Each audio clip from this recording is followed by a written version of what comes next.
میاں شہباز شریف صاحب پاکستان کے وزیر اعظم وہ بھی اچانک سے بھڑک اٹھے. خواجہ آصف سب سے زیادہ پریشان ہیں. اگر مذاکرات کامیاب ہو جاتے ہیں تو سب سے زیادہ نقصان خواجہ آصف صاحب کو ہونا، ان کی سیاست کو ہونا ہے.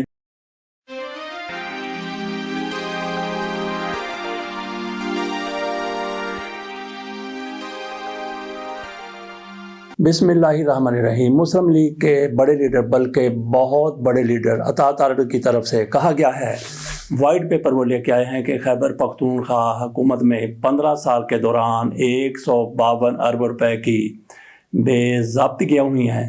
مرکز میں کتنی ہوئی ہیں، پنجاب میں کتنی ہوئی ہیں؟ پنجاب میں بھی اس سے زیادہ عرصہ سے مسلم لیگ نون کی بدستور مسلسل حکومت ہے. وہاں پہ کتنی ہوئی ہے؟ کیا وہاں پہ دودھ اور شہد کی نہریں بہہ رہی ہیں؟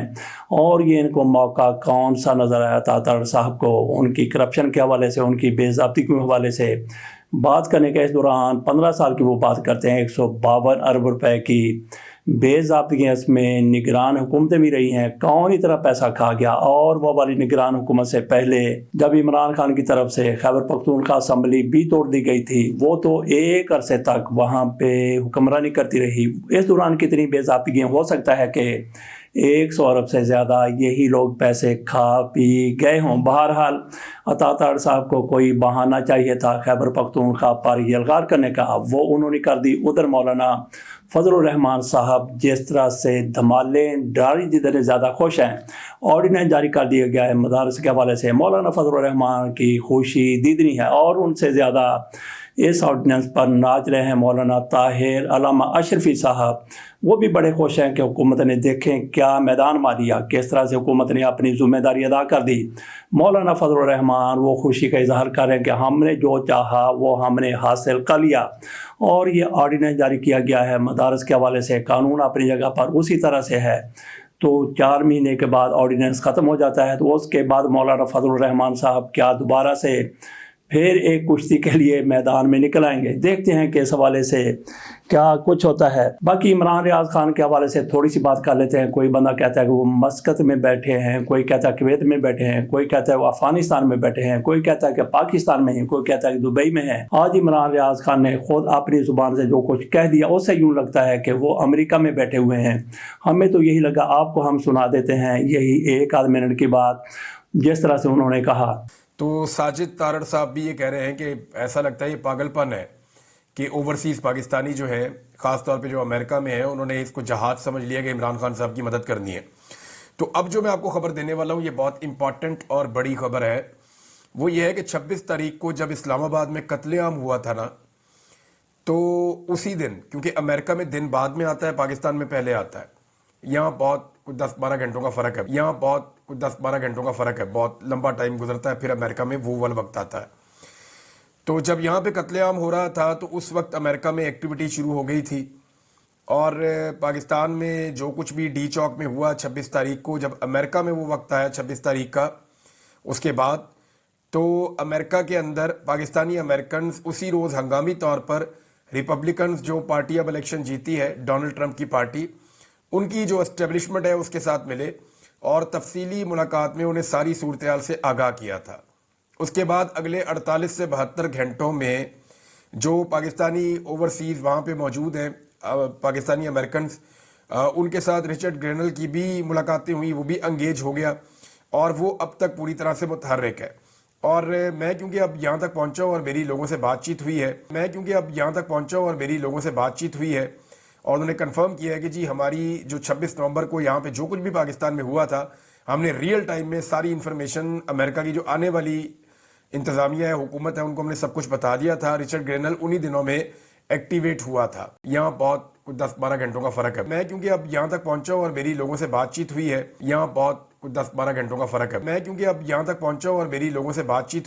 عمران ریاض خان نے یہاں پہ کہا کہ میں یہاں پہ آیا ہوں، تو اس سے یہی لگا کہ شاید وہ امریکہ میں بیٹھے ہیں. ہو سکتا ہے کہ انہوں نے جس طرح کے کہا کہ میں یہاں تک پہنچا ہوں، ہو سکتا ہے انہوں نے اس بات کے حوالے سے یہ بات کی ہو کہ میں اس جگہ پر پہنچا ہوں، اس بات تک پہنچا ہوں.